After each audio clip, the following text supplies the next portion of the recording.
cette émission Déployez vos ailes. Aujourd'hui, j'ai l'honneur et je suis vraiment ravie parce que là, écoutez bien, vous allez être estomaqué par une expérience de mort imminente. Et aujourd'hui, mon invitée est Christine Clémineau. Bonjour Christine. Bonjour Karine, bonjour à tous. Comment tu vas? Super. Super, je suis super contente de t'avoir. Alors j'ai été super contente de notre échange déjà, de notre pré-interview toutes les deux, tout ce que tu m'as raconté, tout ce que tu m'as dit. J'ai trouvé ça extraordinaire et j'ai hâte de partager avec tous les auditeurs et les auditrices.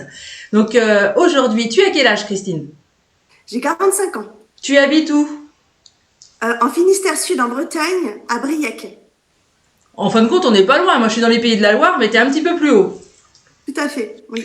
Alors, est-ce que tu peux nous raconter un petit peu ton parcours, comment est survenue justement cette EMI et tout ce que tu m'as dit au téléphone, parce que j'ai trouvé ça extraordinaire, mais en même temps j'avais aussi de la peine parce qu'il y a eu des moments qui ont été très compliqués, très durs pour toi.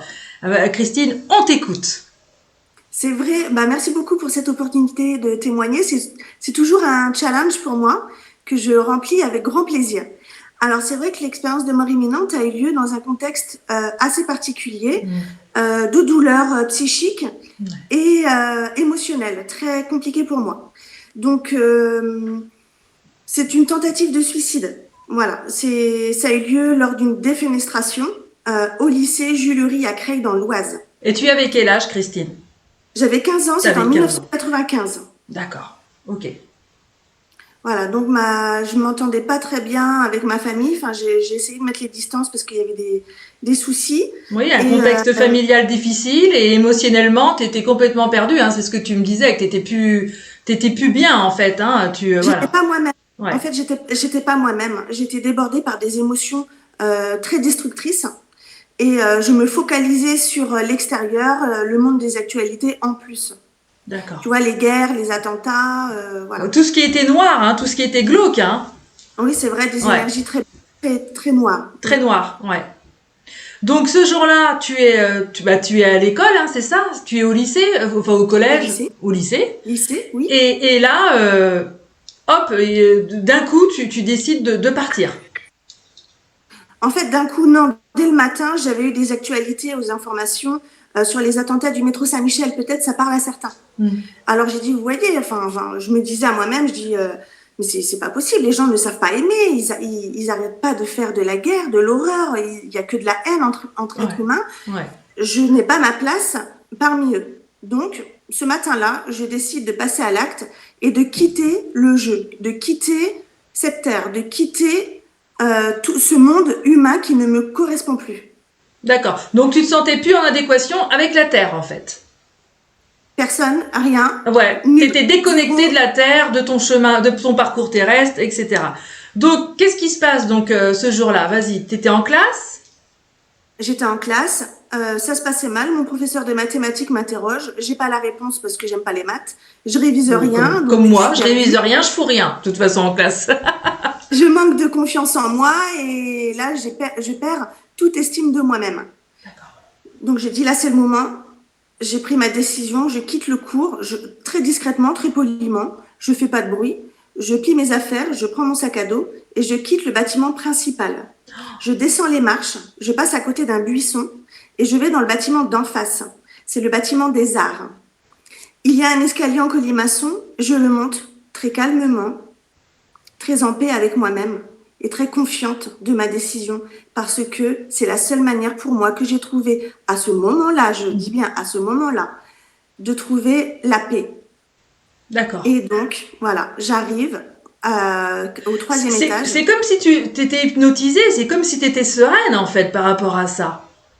Je suis complètement sereine et cet état hypnotique est vraiment réel. Je m'en rappelle, j'en ai un peu des frissons parce que je me rappelle très bien. Ah oui. Ah ouais.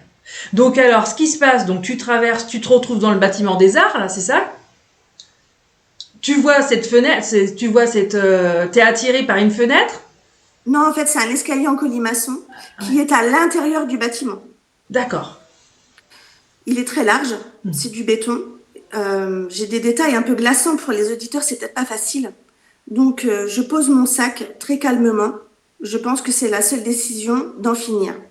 Et vous D'accord. allez comprendre par la suite que c'est une erreur et que ça se finit pas du tout ainsi. Ouais. La souffrance ne se termine pas avec le suicide. C'est un message très fort, très clair, et il est important que je l'exprime clairement. D'accord. Ouais. Voilà. Donc, je passe mes jambes et je quitte cette situation, je quitte ce monde, je quitte ce corps, et j'ai l'impression de quitter mes souffrances. Et là, je bascule, je me laisse aller, j'abandonne tout. Mon corps chute et tombe sur le sol en béton, 3 étages en dessous. Mais, parce qu'il y a un mais, j'ai un vent de compassion très frais, très agréable et très doux qui me glisse sur le visage et j'assiste à la scène de cette fille qui est au sol. Ah, c'est comme si tu t'es décorporé en fin de compte, que t'étais plus dans ton corps et t'étais déjà ah oui. J'ai quitté mon corps dès l'instant où j'ai senti que tout allait bien, que j'étais en paix. Il y a eu cette transition-là, en fait, de cet état d'angoisse, de peur, d'incompréhension et de souffrance extrême à ce basculement dans cette autre réalité où je me sens complètement libérée. D'accord. Et je suis décorporée dans le deuxième temps, je suis décorporée et j'assiste à la scène. Une fille sort de sa salle, une jeune fille qui m'a demandé en amie sur Facebook il y a quelques semaines. Je suis encore chamboulée. Oh là là. Et parce que je vais la reconnaître 20 ans plus tard dans un magasin de fringues. Bref, c'est une aparté. Et en fait, Si, tu me l'avais raconté, ça, je me rappelle. Ouais. Au téléphone. Comme quoi l'univers est magnifique, des synchronicités. Ouais. Et en fait, elle me trouve, elle hurle. Et moi, je la regarde, je dis, mais pourquoi tu hurles ? Et de ce fait qu'elle hurle, tous les élèves et les professeurs sortent de leur classe dans le couloir et s'approchent de mon corps, qui est au sol inerte. Et tout le monde crie, tout le monde panique. Et je dis, mais arrêtez de paniquer, je suis là, je vais bien. Et j'observe la scène à une dizaine de mètres en hauteur, en noir et blanc. Et j'entends leur voix comme un brouhaha. Tout est un peu lourd, en fait. D'accord. Ok. Ouais. Et là, une infirmière arrive, elle est blonde, elle a une blouse blanche, c'est comme ça que je sais que c'est l'infirmière. Elle s'accroupit et elle écarte tout le monde. Voilà. Et là, dans un deuxième temps, il se passe encore plein de choses. Et est-ce qu'à ce moment-là, tu as peur ? Quels sont tes ressentis ? Je n'ai pas du tout peur à ce moment-là. C'est les autres qui ont peur. Moi, je suis complètement détachée de mon corps. Je n'ai aucune souffrance, ni psychique, ni corporelle. D'accord. À aucun moment, j'ai senti le corps s'éclater sur le sol et je n'ai aucune douleur, en fait. Je ne ressens rien. C'est tout le contraire. Je suis complètement tranquille. J'observe, en fait, je suis hyper curieuse. Donc, dès qu'une conversation me plaît, j'y vais. Dès qu'un véhicule passe, je zoome, j'y suis. D'accord. Ok. Et alors, qu'est-ce qui se passe après ? Donc, tu te retrouves dans un coma ? Raconte-nous tout, parce que alors là, on est complètement... moi, je suis sidérée, là. Alors, les ambulanciers arrivent. Mon père... Alors, j'observe l'arrivée de mon père, toujours décorporé, au niveau des buissons. Et l'ambulance se gare exactement là où il y a les buissons. Donc, j'assiste à leur conversation. Je suis à 2 mètres, mais en hauteur. Et j'observe toujours cette scène en noir et blanc. Hospitalisée, je suis l'ambulance à distance sur une dizaine de kilomètres. Ouais. Je suis à la fois dans l'ambulance, au niveau des chauffeurs, au-dessus du corps de cette fille. Parce que je me dis, qu'est-ce qu'elle a ? Pourquoi ils l'ont protégée comme ça ? Et je suis en même temps derrière la voiture de mon père au niveau de la plaque d'immatriculation.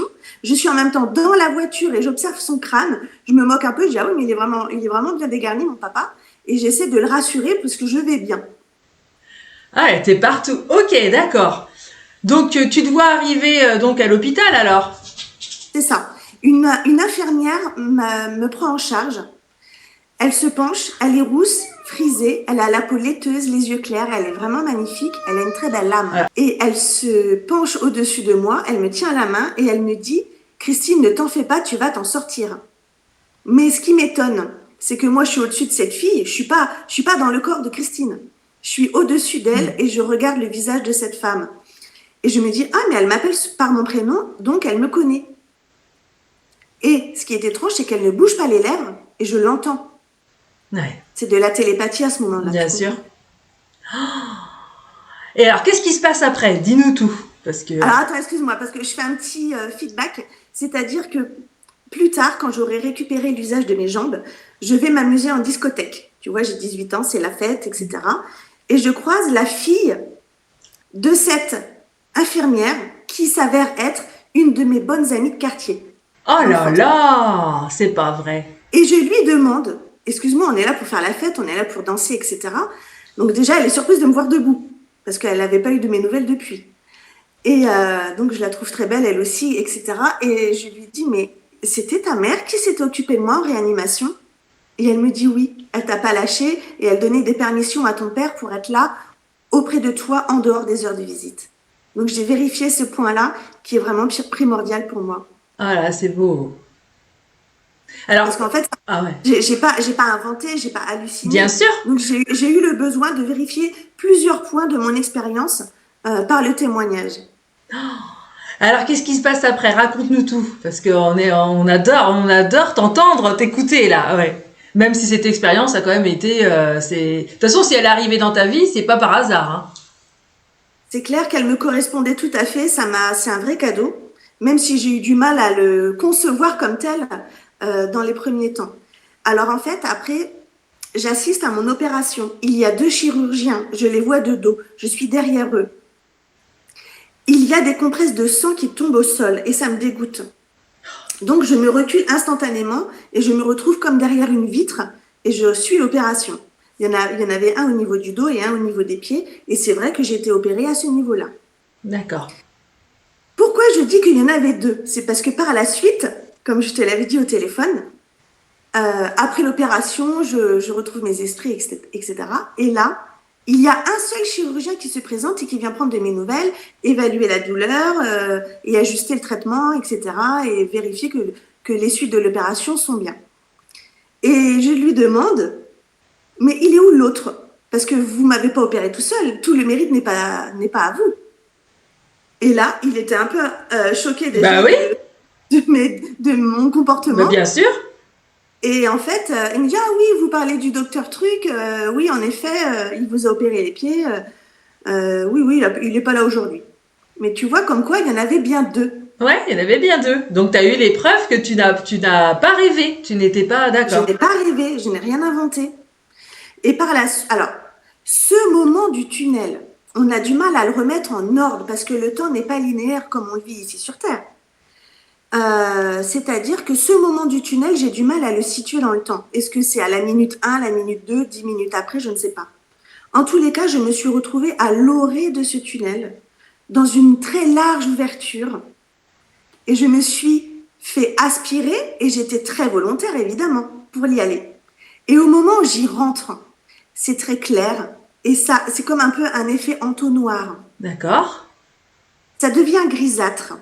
Et là, je me dis à moi-même dans mon esprit, ah ça y est, t'as réussi, t'es morte, tu y vas. C'est ça la mort. Ouais, t'y vas, c'est ce que tu voulais. Donc je suis désolée de parler ainsi et peut-être qu'il va y avoir des réponses aux personnes qui ont envie d'en finir et qui ont ces idées-là. Donc je suis aspirée et je me laisse aller volontiers. Plus ça va, plus ça se noircit. Mais il n'y a pas de paroi bien définie. Il y a comme des étincelles de lumière sur le côté. Et plus D'accord. j'avance, plus ça brille, plus ça brille, plus c'est étincelant. Et tu te sens aller, ça va vite ou c'est lent? Ou c'est lent? Au début, c'est lent et après, ça s'accélère. D'accord. Et ça s'accélère tellement que je dis, oula, ça va trop vite, on freine, on freine. Ben oui, mais c'est trop tard, c'est pas moi qui décide à ce moment-là. D'accord. Ouais, Ouais. l'élan est comme ça, et je n'ai pas de bras ou de pieds pour freiner. Hmm. J'ai envie de hurler, mais j'ai pas mes cordes vocales. On Hmm. n'est pas dans le physique là, on est dans D'accord. l'immatériel. Ouais. Donc alors, t'es arrives à l'orée de l'au-delà, comme tu dis là. T'es accueilli par qui? Alors, il y a des virages hein, dans ce tunnel. Le voyage est assez long, j'ai l'impression. Et je sais qu'il va se passer quelque chose, je dois patienter. J'arrive dans une grande salle, mais incommensurable. L'espace n'est pas défini. Noir, de manière un peu brillante aussi, comme le noir acrylique de la peinture. Hmm. Et je reste là. Et je cherche un repère. Je cherche mon père. Je cherche ma commode. Je cherche des éléments matériels, tangibles, qui me rassurent. D'accord. Je me dis, mais non, si c'est ça la mort, mais ça va être long, mais c'est pas possible. Et je commence à regretter. Tu vois? Ouais. Ça, c'est intéressant. Et je dis, mais là, je suis toute seule, il n'y a personne pour me tenir compagnie. Waouh, mais je suis hyper déçue. Et ça m'inquiète. En fait, là, ça commence à me prendre à la gorge. Enfin, la gorge. Je panique. Et les peurs montent et m'envahissent. Et je m'angoisse terriblement. Je fais une crise de panique dans l'expérience. D'accord. Et je me dis, mais attends, concrètement, il n'y a pas de monstres, il n'y a pas d'éléments qui font peur. Rends-toi compte de ton mécanisme de l'esprit, comment il agit. Donc, si tu es capable de te faire peur, tu es capable de retrouver ton calme. Et là, c'est une clé fabuleuse qui me sert en méditation aujourd'hui. À chaque fois que je commence à m'angoisser ou à avoir peur d'une situation, je me rends compte que c'est mon esprit qui s'emballe. D'accord. Ça, c'est une clé. Ouais. Ok. Alors voilà, dans ce noir, donc, j'apprécie cette paix parce que je n'ai jamais été aussi calme de toute mon expérience terrestre. Okay. Jamais je n'ai été dans un silence si tranquille. Et dans ce noir, il va se passer quelque chose, je le sens, je le sais, et je patiente. Un grain de poussière lumineux arrive en haut à droite et descend tranquillement, et je suis en extase. Parce que ce n'est pas un point de lumière, c'est tout de suite de l'amour. Donc, ouais, ça, tu ressens tout de suite, oui, voilà. Ouais. Oh, ouais, c'est extraordinaire. Ça me subjugue de beauté, d'éclat étincelant, et plus ça descend dans l'espace, et plus je suis éclairée, plus l'espace s'éclaire aussi. C'est très tranquille, c'est très bienveillant. Les adjectifs me manquent. Et je me retrouve dans une blancheur totale, brillante. Je suis en extase. Et dans cette lumière blanche, de paix, apparaît un être de lumière. Donc là, Christine, est-ce qu'elle débloque? On est plusieurs quand même à témoigner de cet être. Ouais. Hein? Il n'est ni homme ni femme. Je ne peux pas dessiner clairement les contours. C'est une étincelance permanente, qui résonne l'amour, mais d'une manière très charismatique et très présente. Il est à tes côtés? Il est devant toi? Il est en face. D'accord. Il est en face. Oui. Ok. Et c'est de la télépathie qui va commencer à s'installer entre vous deux? On peut parler de télépathie à ce stade-là, ouais. Parce que je n'ai pas de bouche pour parler, lui non plus. Il sait tout de moi. Et à chaque fois que je dis quelque chose, il sait, il connaît. Et il me guérit à chaque instant. Alors, justement, qu'est-ce que tu lui dis à ce moment-là, Christine? Vous êtes Dieu? Et je comprends instantanément plus que Dieu. Et je reçois, en fait. Qu'est-ce que tu fais là, Christine? Qu'est-ce que je fais là? Mais vous avez vu ma vie, vous avez vu les humains, vous avez vu la guerre, la souffrance, la haine, je peux pas, je trouve pas ma place. Vous avez vu ma famille, et j'arrête pas de me plaindre. Et à chaque fois que je déblatère quelque chose de lourd et de négatif, je me prends une vague de chaleur humaine et de chaleur divine. On est au-delà de l'humanité, là, en fait. C'est dans un autre registre que ça se joue. On n'est plus dans les lourdeurs de la terre, là. Complètement. Donc, j'ai plein de plaintes et d'images à lui envoyer de mon parcours de vie. Qu'il savait, que inconsciemment tu savais qu'il savait ta vie. Ouais, c'est ça. Et il accueillait tellement pleinement, dans une résonance d'amour tellement puissante, que c'était guérison à chaque phrase de ma part. D'accord. Donc alors, tu essayes de négocier, tu lui demandes, t'as des doléances, il y a tout ça. J'ai beaucoup d'attentes, ouais. Donc je comprends que je ne suis pas morte. Je comprends que mon esprit perdure. Donc pour les personnes qui se sentent en état de mal-être XXL profond, dans une mélancolie qui peut les mener à des idées suicidaires, je leur dis attention parce que les souffrances continuent de l'autre côté puisque l'esprit continue. Ouais, je comprends ce que tu veux dire. C'est pas la manière d'en finir. C'est là, ici, avec notre corps, notre esprit et notre volonté qu'on progresse et qu'on évolue sur Terre. Alors, de l'autre côté aussi, on évolue, on va voir ça ensemble. Qu'est-ce que tu essayes justement de négocier avec cet être de lumière? Qu'est-ce que tu lui dis? Alors tu t'es plaint, ah oui, j'ai ci, j'ai ça, vous avez vu ma vie. Qu'est-ce qui te répond? Donc il t'envoie de l'amour, il comprend pleinement. Et qu'est-ce que tu négocies avec lui, justement? En fait, j'ai une attente primordiale. C'est de revoir ma mère. Parce que je comprends que mon esprit continue d'exister et d'être vif. J'ai accès à plein d'informations à ce moment-là. Donc je lui dis, ma mère, elle est bien quelque part, dans tout cet espace, dans toutes ces informations. Où est ma mère? Mais il veut pas me la montrer, en fait. À plusieurs reprises dans l'expérience, en fait, il y a plusieurs stades d'évolution dans mon expérience. Et il me fait comprendre que c'est trop tôt, que je ne suis pas là pour ça. Comment as-tu aimé? Ouais. Posez-vous la question chacun. Et là, ça a été encore une fois un défilé d'images et de dimensions à découvrir pour moi. Parce qu'il me fait voyager, cet être de lumière. Il me propulse dans différents espaces. Et si vous voulez bien, je vais vous les décrire autant que je m'en rappelle, aussi fidèlement que possible, puisque j'ai promis que je n'oublierai rien et que je serai fidèle. Que je n'embellirai rien et que j'essaierai de rien oublier. Oui, d'être le plus fidèle possible à tes souvenirs. Oui, parce que je pense que je suis revenue pour ça, pour témoigner de cela. Donc, je vais peut-être le raconter dans un ordre différent du précédent interview, mais peu importe puisque tout s'imbrique Bien et sûr. tout a un lien.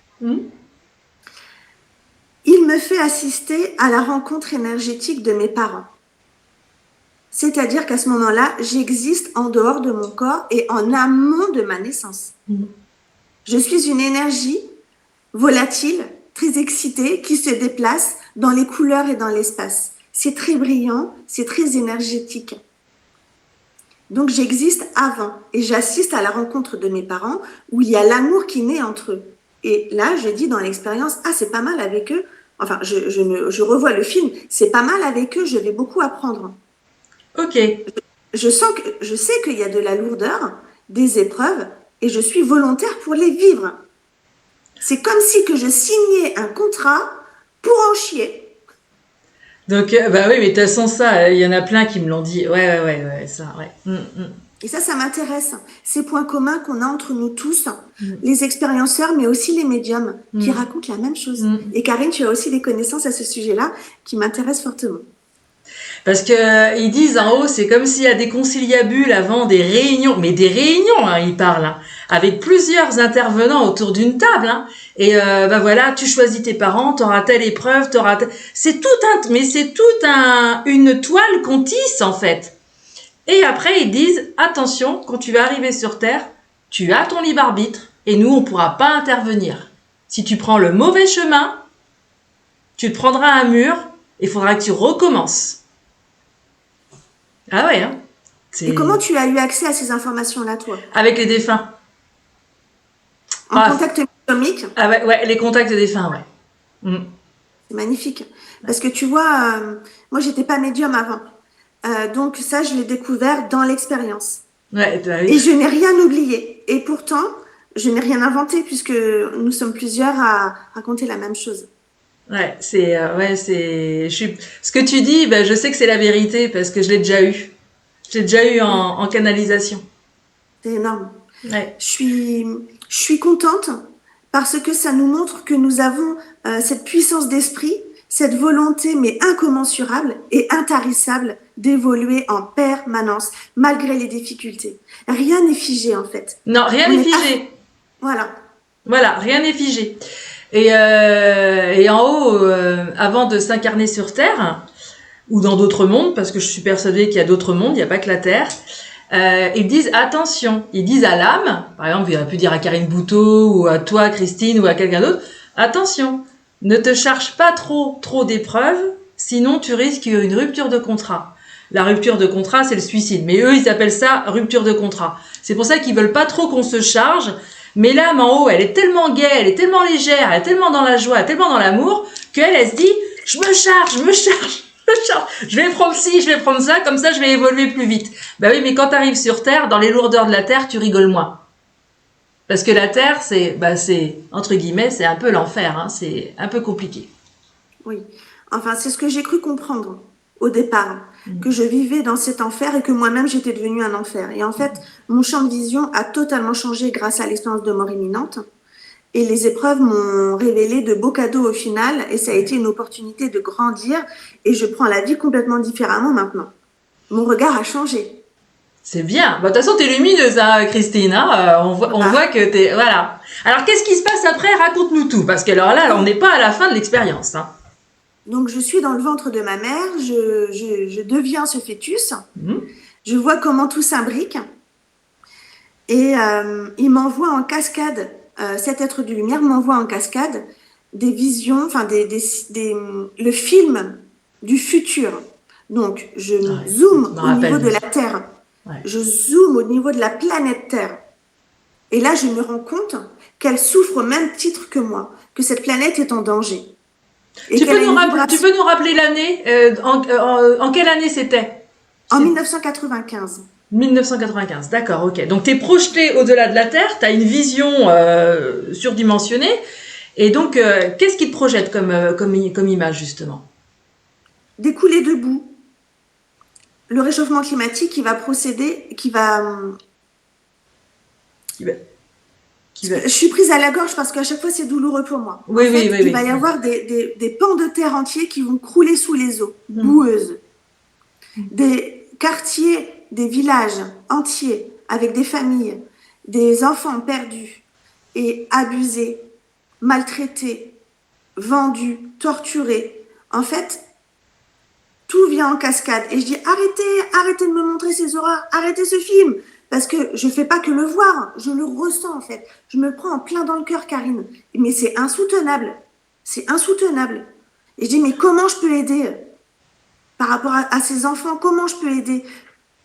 Et là, il me dit, en donnant de l'amour. Mais en donnant de l'amour. Et il m'envoie comme les super-héros un rayon d'amour, tu vois. Ouais. Et je me le prends encore une fois en plein cœur, mais ça me remplit d'amour. Et je vis pour la première fois ce que c'est l'amour véritable en énergétique, si tu veux. Au-delà de la chair au-delà de la chair. Au-delà du sentiment amoureux, bien au-delà. Et là, je réponds, promis, je ferai de mon mieux. Il faut savoir que 20 ans plus tard, je voulais être professeure des écoles et finalement, ça ne me convient pas, ce n'est pas la manière d'aimer les enfants. Donc, je deviens assistante maternelle. Ah ouais. Et pendant toutes ces années de métier, j'ai accueilli des enfants adoptés, donc abandonnés, des enfants drogués, donc maltraités, des enfants abusés, j'en ai eu. Tu vois ce que je veux dire? Donc là, quand j'ai eu conscience de mon EMI, je peux te dire que j'ai travaillé différemment et mon cœur a été en exponentiel total. Puis t'as vu un message, on t'avait pas dit El Niño, El Niña? El Niño. El Niño, l'enfant en espagnol, ouais. 20 ans plus tard, quand j'apprends que j'ai vécu ce qu'on appelle maintenant une expérience de mort imminente, je me renseigne sur le courant d'air chaud d'Amérique du Sud. Et là, je lis El Niño. Et El Niño, c'est vrai que ça veut dire l'enfant en plus. Donc, on peut y voir des signes partout. Mais quand même. Ouais. Voilà, ce courant d'air chaud qui fait fondre la glace et qui s'évacue en eau et qui détruit des terres entières. Donc là, en plus, ça se vérifie. Enfin, en France et partout ailleurs. Le dérèglement climatique est présent. On peut pas le nier en 2025. Bien sûr. On le voit depuis longtemps maintenant. Oui. Donc, on te montre ces catastrophes, ces horreurs. Donc, tu leur dis d'arrêter, d'arrêter ça. Et qu'est-ce qui se passe alors après? Qu'est-ce que ton être de lumière te remontre ou te dit? Les informations sont tellement énormes et chargées émotionnellement, et moi en plus avec ma sensibilité, je reviens dans ce sas de lumière blanche du début D'accord. où j'intègre et je fais diffuser toutes ces informations en moi pour les accepter et les transformer en fait. C'est comme si que ma compassion allait rentrer en action pour être actrice. Ouais. J'espère que je suis assez claire. Si, Ouais. si, je comprends. Ouais, comprends. D'être partie prenante. Et est-ce que tu continues après ça à négocier avec cet être de lumière? Est-ce que tu as envie de revenir sur Terre ou tu as toujours envie de rester? Pas du tout, non. Je lui ai dit, mais moi, je veux fusionner avec vous. Je veux être vous. Je veux être comme vous. Je veux être amour. Je veux rayonner. Je veux tout comprendre, avoir accès à toutes les informations. Mais au fait, elle est devenue quoi, ma mère?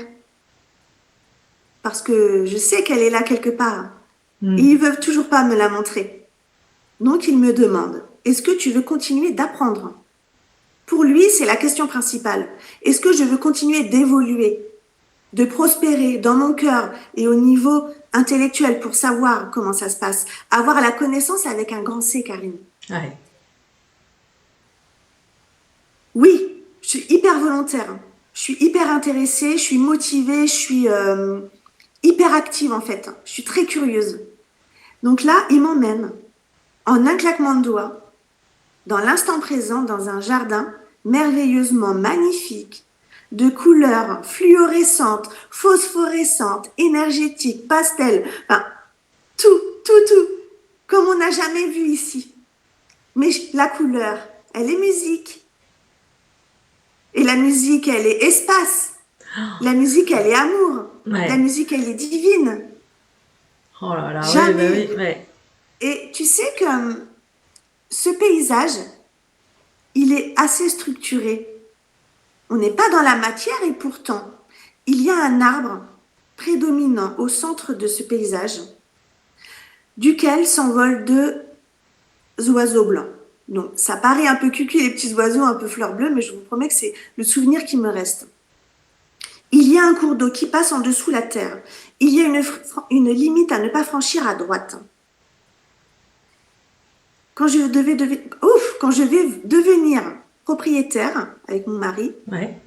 ce jardin, quand je suis à l'étage, j'ai ce point de vue-là. L'arbre majestueux, le courant d'eau qui passe en dessous la terre, oui, parce que j'ai un puits devant la maison avec le ruisseau qui descend, ça, visuellement, on ne peut pas le voir. Ouais. Mais si on le mesure, on sait, enfin, il y a le puits avec de l'eau, quoi. La limite à ne pas franchir, c'est les voisins. Mais dans l'expérience, si je franchis cette ligne, je ne reviendrai pas. J'ai la possibilité d'y aller, mais moi je dis non, je veux apprendre, je suis volontaire. Et là, je zoome sur un brin d'herbe et je plonge au sommet et je descends dans les nervures et je suis la chlorophylle. Je suis dans toutes les nervures en même temps, dans le même moment présent. L'expérience du tout, hein. C'est l'expérience du tout. Ce petit brin d'herbe isolé dans la pelouse, Christine, c'est toi, me dit l'être de lumière. Tu te crois isolée et pourtant tu es reliée au tout. Et c'est vrai que ce brin d'herbe, il est relié par les racines au grand arbre, à l'eau, à l'espace et à la chaleur qui nous compose aussi en tant qu'être humain, avec tous ces éléments. Feu pour la chaleur du corps, espace entre les organes, etc. Terre, les os, la chair. Tu vois ce que je veux dire? Ouais. Christine, tu es ce brin d'herbe. Tu te crois isolée dans ce monde et pourtant tu dois te relier aux autres. C'est ton travail. Tu dois te relier au monde des humains, des adultes. Ah ouais, c'est... Quelle leçon! Ouais. Ah oui. Et là, tu commences à comprendre plein de choses quand même, là. Là, je suis insatiable de connaissances. J'en veux toujours plus. Alors, qu'est-ce qu'elle est devenue, ma mère? Mais tu n'es pas là pour ça, mais tu vas redescendre, faire ta vie, tu as plein de réponses maintenant pour aller expérimenter, continuer de faire des expériences de vie. Tu as tous les éléments. Mais non, je ne veux pas. Tu voulais voir ta maman. De voir ma mère. Qu'est-ce qu'elle est devenue? Où est-elle? Et au moment où je demande ça, instantanément, elle apparaît en brillance de paillettes d'amour et de beauté Oh là là. exponentielle. Et je lui dis, mais maman, c'est toi? Mais tu es plus malade, tu n'es plus malade, tu n'as plus la maladie. Tu es plus belle que belle, tu es la mère de tous. Tu n'es plus que ma maman, tu es la mère de tous. Est-ce que tu as voulu... Ouais, je sais, c'est oui. Excuse-moi, je sais que c'est éprouvant, c'est émouvant. Tu as eu le droit de la prendre dans tes bras, de la toucher, de la serrer? Qu'est-ce qui s'est passé? Alors, tu sais, nous, les êtres humains, on a beaucoup d'attachement, on veut posséder. Ouais. Donc, merci pour ta question, parce qu'à ce moment-là, je lui dis, maman, tu es tellement magnifique. Moi aussi, je suis lumière. Viens, on fusionne nos énergies. Donc, j'essaye, je tire pour y aller. Et je dis, mais approche, on va fusionner, on va éclater le monde d'amour de notre beauté, en fait. Et là, elle me fait un stop de manière très autoritaire. La main qui m'avait mis des fessées, et c'est un non négociable. Et là, je m'écroule. Je dis, mais c'est la stupeur, c'est la colère, c'est l'incompréhension. Je dis, comment ça, tu m'abandonnes encore? Tu vas encore m'abandonner? Parce qu'elle elle est décédée comme ça de manière complètement imprévue, si tu veux. Bien sûr. Je dis, mais c'est pas concevable. C'est pas possible. On est là, brillante, dans l'amour, et tu ne veux pas. Et en fait, là, je tombe dans la colère qui se transforme à ce moment-là. Pour certains ont vécu ça. J'ai des appels téléphoniques encore il y a pas longtemps. On appelle cela les expériences de mort négative. Oui, j'ai entendu parler de ça. Ouais. Donc, toute mon horreur personnelle, et j'insiste sur ce point, parce que je ne pense pas que l'enfer comme un lieu existe, au même titre que le paradis. Je veux dire, c'est une construction de l'esprit. En fait, ce que je veux dire par là, c'est que tout mon monde de colère, toutes mes émotions de haine prennent forme. Mon esprit donne forme à ma haine. Et ça change la donne, Karine. Hein? Parce que dans la vision catholique, qui essaie de convaincre que les mauvaises personnes iront en enfer, mais je suis pas d'accord du tout. Non, oui, moi non plus, je suis pas... Non. C'est pas du tout comme ça que ça fonctionne. Dans la réalité des faits, et on est plusieurs à en témoigner. Et d'ailleurs, j'ai fait du bouddhisme pour étudier cela. La science de l'esprit, pas au niveau religieux, mais au niveau science de l'esprit. Donc voilà, donc là... Donc t'étais dans une forme de colère, oui, parce que tu pouvais pas... Ok, ta mère t'a dit stop. Elle s'évanouit dans l'espace. Elle s'évanouit dans la blancheur et elle disparaît et elle me laisse là en plan. Donc je suis tellement dans la colère que je donne forme à ma colère sous forme de corps gluant, de chair, de sang et de souffrance extrême qui n'a pas de fin. Et ces corps gluants, pour ceux qui ont vu nos solars, je trouve ça vraiment proche. Oui, dans le premier nos solars, ouais. Ouais. Et ces corps essaient de m'attraper et de me fondre en eux. Mais il est hors de question qu'ils m'effleurent, parce que si je me laisse faire, je vais devenir comme eux. D'accord. Dans une haine permanente. Alors je les évite, et c'est franchement le combat de ma vie. Et je m'en sers aujourd'hui. Ouais. De cette force d'esprit qu'on a tous. Hein, parce que je suis comme vous. Je suis faite avec un corps, une énergie et une force de l'esprit. On a tous ce potentiel incroyable. Même quand il semble que tout soit perdu. Donc je me bats avec moi-même. Je tiens à le dire, je me bats avec moi-même. C'est mon combat intérieur. On a tous des émotions un peu chiantes. Oui, bien sûr. Voilà, donc, je leur dis, je ne suis pas haine, je suis amour, je le sais, je l'ai vécu juste avant. Donc, je remonte instantanément dans une fulgurance, et là, c'est la beauté éclatante. C'est très difficile à décrire. C'est un éclat de lumière étincelant, à une puissance infinie en fait. Donc ils t'ont fait descendre dans le bas, hein, comme on dit, entre guillemets, dans le bas astral, je sais pas comment on peut dire ça, ou dans la cave, ou je sais pas. Vocabulaire, oui. Voilà. Pour te faire comprendre que quelque part, ta colère, ta rancœur, ta non-compréhension t'amènera nulle part en fait. C'est mon choix. Si j'ai envie d'être comme eux et de me plaindre et d'être colère, Ouais. c'est mon choix. Je peux tomber. Ouais. Je peux être dans ce cercle vicieux. Ouais, Mais voilà. ce c'est n'est ça. pas mon choix. Je suis combattante, je suis motivée et je veux évoluer surtout. Ouais, Je pense que c'est humain. Les Et- deux extrêmes sont humaines. oui, je comprends. Et donc il te remonte dans un endroit extraordinaire. Et là, qu'est-ce qui se passe? Je suis moi-même, Karine. Je vais pas pleurer quand même, mais je suis au-delà d'être Christine, occidentale, féminine. Je ne fais plus partie d'une famille, je suis une énergie libre. Mhm. Et j'oublie que j'ai un père et j'oublie mon statut. Ouais, je comprends, ouais. Ouais. Libre. Tu vois, libre. Tu sens libre. Mhm. Est-ce que quelqu'un s'est déjà senti libre à ce point? C'est possible, sans se jeter par la fenêtre. C'est possible d'atteindre cet état de paix. Et ça, c'est encore un deuxième message hyper fort qui me tient à cœur. C'est qu'on peut atteindre ces états d'extase, sa part divine, dans un état complètement naturel, sans se mettre en danger. Ouais, je comprends. Et je le remets en place quotidiennement pour me connecter à ma part pure, sans souffrance. C'est possible. Alors ouais, c'est carrément émouvant et incroyable ce que tu nous racontes.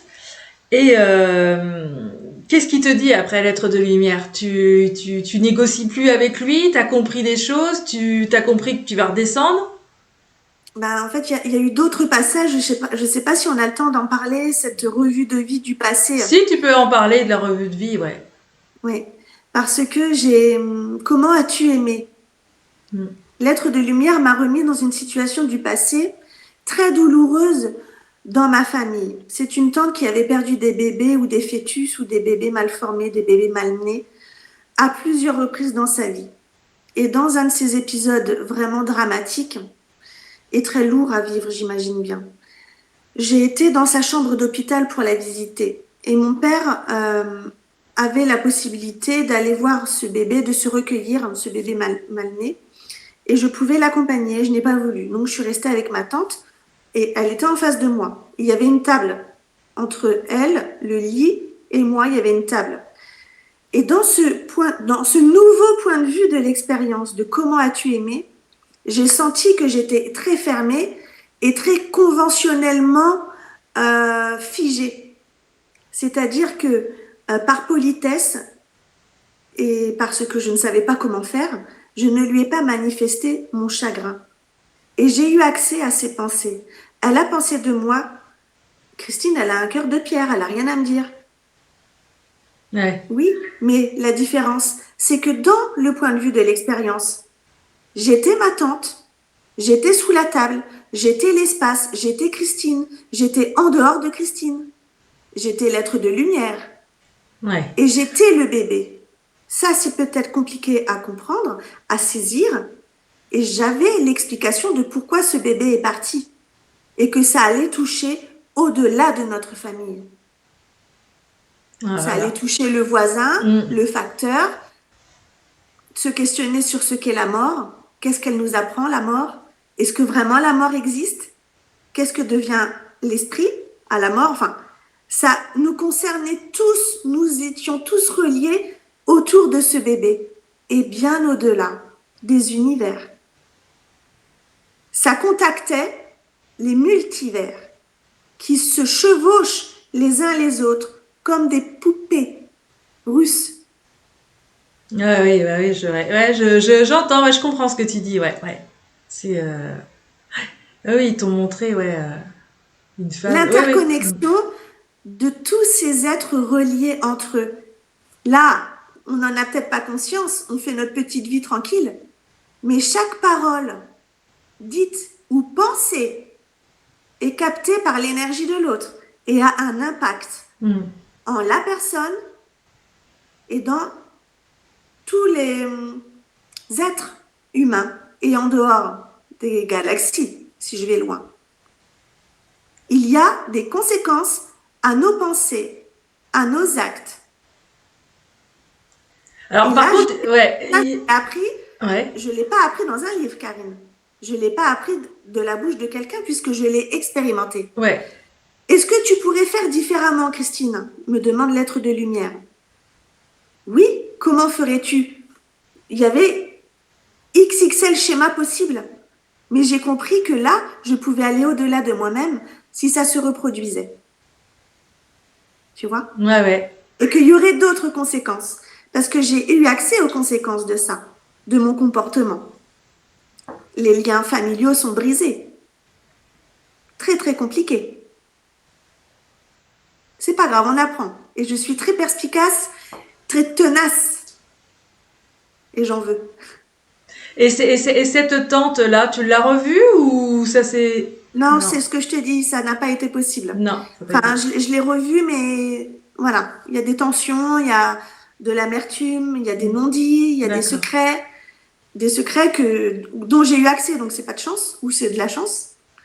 Mais en tous les cas, compliqué. Plein de choses à résoudre, mais comme dans beaucoup de familles, donc je suis pas là pour me plaindre, au contraire. Moi, j'y vois que des opportunités de compréhension. D'accord. Ok. Et tu vois, d'élargir son cœur, Ouais. D'ouvrir son cœur. d'ouvrir son cœur. Mais ils sont conscients quand même en haut qu'on peut pas être aimé de tout le monde et qu'on peut pas aimer tout le monde, mais enfin, on est humain. Enfin, ils sont conscients quand même que l'humanité c'est compliqué, c'est difficile pour nous, que même si on essaye d'être bienveillant, des fois c'est compliqué quand même. Et tu n'as pas une part de toi qui n'a pas envie de souffrir, qui n'a pas envie de faire perdurer cette situation. Je pense qu'on a tous cette intuition de dire, allez, je range mon ego Oui. dans un placard à ce moment-là. Allez, j'y vais. On ouvre la porte et on voit ce qui se passe. C'est la surprise. Ouais. Je pense on a du flair, mais il y a notre ego qui nous freine, notre fierté. Oui, bah bien sûr. Ah oui, bien oui, oui. Des problématiques d'argent, voilà, des fausses raisons. Ouais. Et donc quand est-ce qu'à un moment donc ils te disent il te dit que tu vas redescendre ou que c'est le moment de partir ou comment ça se passe? Il me dit que j'ai toutes les informations, toute la connaissance pour profiter des nouvelles expériences de vie que l'univers va m'offrir. D'accord. Et là, je ne veux pas. Je ne veux pas parce que je veux fusionner avec lui. Moi, je veux être lumière. Et à un moment donné, donc il y a deux moments vraiment importants. Vu que je ne veux pas, il me propulse dans un autre espace-temps, beaucoup plus grisâtre, beaucoup plus terne, et je vais vous le représenter comme une forme de bulle de bande dessinée, dans laquelle sont des êtres disparus, décédés, qui s'entrechoquent les uns dans les autres et qui ne veulent pas réfléchir à leurs erreurs du passé, aux opportunités qu'ils n'ont pas saisies, voilà, c'est une bonne transition avec ce qu'on a dit précédemment. Donc, ils ont la tête baissée, ils n'ont pas de main, pas de pied, dans le sens où ils sont dans l'impossibilité d'agir. Ils n'ont pas pleinement conscience de l'ouverture possible. Et ils sont tellement tristes que l'être de lumière me dit, avec ton libre arbitre, tu as le choix d'aller là et de prendre le temps de réfléchir à tes erreurs, au passé et aux opportunités, à tous les objectifs que tu as envie d'atteindre. Ça sera possible. Le moment où tu le voudras, tu pourras sortir de cette bulle. Mais tu peux aller là en attendant. Mais quelle horreur! Je ne veux pas. Je ne veux pas être triste. C'est tout le contraire. Je veux vivre, je veux rire, je veux découvrir le rire et l'humour. Alors justement, en parlant de ça, je reviens dans cet espace de blancheur dans lequel je me régénère. Et la lumière devient encore plus puissante pour me guérir. Et j'ai l'impression que je monte de niveau, que je prends des grades, comme dans l'armée, quoi, ou des diplômes, si on pense à l'école. Et cet être de lumière est toujours au centre, et il va y en avoir deux à sa droite et deux à sa gauche. Aussi lumineux, mais pas au statut suprême, si tu veux. Donc, dans le vocabulaire, il y a plein de mots, hein. Les maîtres ascensionnés, les guides, voilà, il faut faire le tri de tout ça. Moi, je ne veux pas d'interprétation, je vous livre mon témoignage et chacun fera sa sauce. Mais c'est mon expérience, je dis ce que je veux quand même. Je vous le relate. Ils discutent de mon cas, aussi bien à droite qu'à gauche, et ils ont des arguments contraires, évidemment. Est-ce qu'on l'a fait revenir? Est-ce qu'elle a accès à encore une autre information? Et je tire et je veux écouter parce que ça m'intéresse, ils parlent de moi, mais je n'ai pas accès à leur conversation. Et ça disparaît. L'être de lumière reste en permanence. Il continue de rayonner, hein, et de résonner de l'amour. Et en arrière-plan, en hauteur,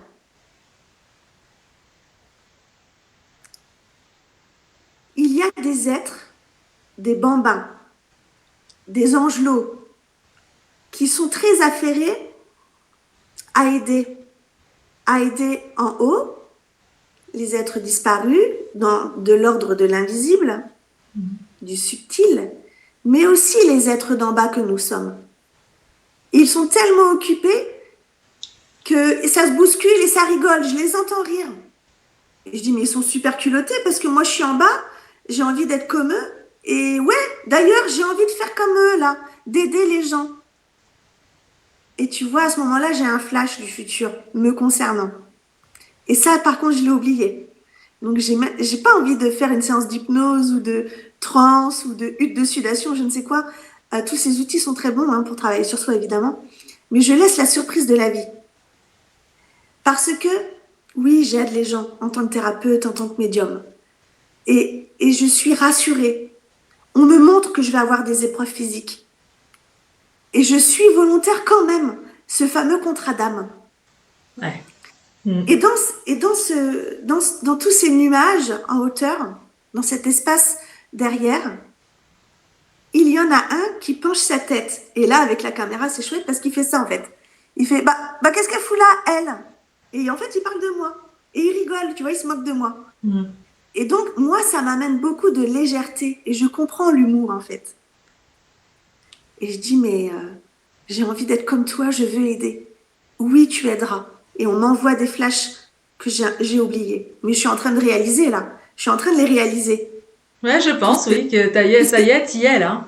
Toutes ces visions du futur. C'est à la croisée des chemins, là, ça y est, là. Ouais. Donc, j'ai pris... je les prends, les chemins, avec grand plaisir, grande joie et grande impatience aussi, j'avoue. Ah oui, et puis ton récit est très beau, très émouvant, et on ressent la beauté, la joie, l'énergie, on ressent aussi la souffrance. Et ça se dépasse, Karine. Toute souffrance se dépasse. C'est ça le message. Merci de nous dire ce message, hein, pour tous ceux qui souffrent, hein, parce qu'on sait que la Terre c'est compliqué actuellement, hein, on a des souffrances morales, des souffrances physiques aussi. Et pour ce témoignage, je te remercie beaucoup parce que ça nous fait vibrer, hein, c'est vraiment des belles vibrations, Christine. Franchement, je t'invite à... T'as pas écrit de livre encore là? Il est en train, il est en train. Je me mets pas du tout la pression. J'ai envie de l'écrire en joie. Ouais, bon ça c'est bien. Tu fais des consultations en visio et aussi en présentiel? Tout à fait. J'ai mon cabinet de relaxation à Finistère Sud. Ouais. Donc là, c'est une pratique anti-stress par toucher thérapeutique. Et c'est vrai que je peux avoir des phénomènes de médiumnité. Donc contacter les défunts, là comme j'ai fait ce matin. Le fils de la dame est venu. Il est venu dans mes mains pour lui apporter un soin. Donc ça, c'est vrai que ce sont des belles surprises de séance. Je peux avoir la grand-mère qui a un message pour pour enlever la culpabilité ou des fois des problématiques d'alcool aussi où le papa demande pardon. D'accord. Donc voilà, ça c'est être médium, oui. Et en visio, je propose de la méditation ensemble où je donne des clés, je donne la voix et encore une fois des phénomènes de médiumnité pendant que je suis en visio ou en appel téléphonique sans avoir le contact et même parfois en amont de l'appel téléphonique. Le défunt vient me réveiller ou m'apporte des informations très précises de reconnaissance. Et là, quelle surprise, quel cadeau, mais waouh! Bon, bah c'est bien. Tu es devenue à ton tour une travailleuse de lumière et tu es là pour éclairer, guider, conseiller, consoler les âmes qui viennent à toi. On pourrait rester des heures et des heures à parler. En tout cas, moi, Christine, franchement, je suis ravie de ce témoignage. J'en ai des frissons, hein, ça nous montre bien qu'il y a une autre dimension. On n'est pas tout seul, hein, on est bien guidé, on est bien aimé. On est guidé, tu sais, on n'en a pas parlé, mais par les synchronicités, justement. Ouais. Tu sais, même si j'ai vécu une expérience de mort imminente, mon papa, avec qui j'étais fusionnelle, me manque énormément. D'accord. Et au printemps dernier, parce que j'ai déménagé, donc dans le nouveau jardin, il y avait des jonquilles. Et je pleurais parce que je dis, papa, je n'ai plus la maison dans laquelle tu as planté tes jonquilles et tu me manques terriblement. Donc j'étais vraiment triste. Le téléphone sonne, c'est une amie qui me dit, Christine, je viens d'entendre ton papa qui me dit, prends cette photo. Donc elle était dans un jardin en ville. Elle prend la photo puisqu'elle passe à côté d'une fleur. Elle me l'envoie, c'est une jonquille. C'est une jonquille, ouais. Mais ça, c'est des grâces, hein, les grâces divines, hein, les synchronicités. C'est comme quoi ils nous chouchoutent bien, hein, des fois. Hein, ils nous gâtent, hein, quand même. Hein, Et ils rigolent aussi beaucoup parce que des fois on a. Oui, je sais qu'ils ont beaucoup d'humour. Ouais, je le sais. Ouais. Des fois, j'ai tendance à me plaindre parce que je suis fatiguée et tout, et après, je sais plus, j'ai un truc. J'ai oui, c'est ça, rigoler. On le sait. Voilà, ça nous ramène dans la légèreté. Et dans l'humour, on en a bien besoin. Donc c'est vrai qu'il faut se le rappeler souvent parce qu'on est pris dans le tumulte de la vie quotidienne. Ouais. Puis des fois, on a tendance à se plaindre. Et puis des fois, allez, on voit des trucs aux infos ou ailleurs. On dit, allez hop, faut que je me réaligne quand même. Hein, il y a plus grave. Ouais. C'est complètement humain. Il faut, voilà. On est bien sur Terre pour quelque chose. En tout cas, je te remercie beaucoup, Christine, pour ton témoignage sur ma chaîne YouTube Déployez vos ailes. Je vous invite à la consulter si vous avez des problématiques ou vous voulez une séance avec vos défunts ou quoi que ce soit. Contactez, je mettrai tes réseaux sociaux. Merci et puis beaucoup. En tout cas, on te remercie tous du temps que tu as passé avec nous à expliquer cette expérience de mort imminente. Et puis on te souhaite plein de belles choses, de l'amour.